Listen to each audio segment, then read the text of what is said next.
As many Subnautica veterans already know, that giant ship in the distance at the start of the first game is the crashed Aurora ship, of which the player character was originally on board before being shot down.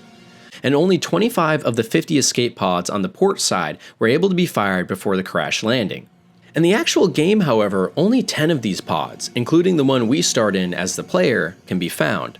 So this naturally starts to make us wonder, what happened to the other 15 life pods that did in fact successfully deploy from the Aurora? One possibility is that they simply were damaged beyond recognition during the crash landing. Another idea is that some of the pods may have crash landed on some of the actual terrain of the planet above water, and have been decimated by the impact.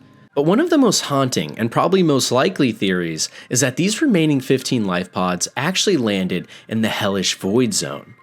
If this were the case, the inhabitants would have been subject to a slow and painful descent, tens of thousands of meters underwater, where some would have been swallowed whole by ghost leviathans on their travel downward, and the unlucky few who made it to the bottom would have been met with the most unbelievable and crazy creatures and fauna in the entire universe. The last theory, and potentially worst of all, is the idea that the life pods were never meant to actually save anyone in the first place.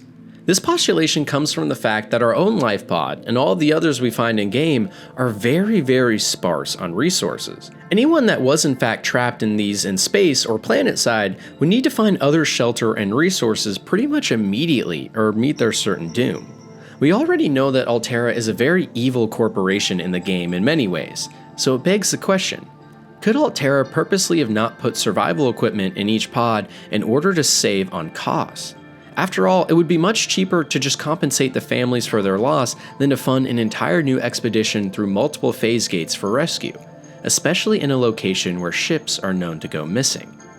At the end of the day though, we still don't know what happened to the missing Aurora life pods, and if anything, I'm hoping the next installment in the series will finally shed some light on this big mystery.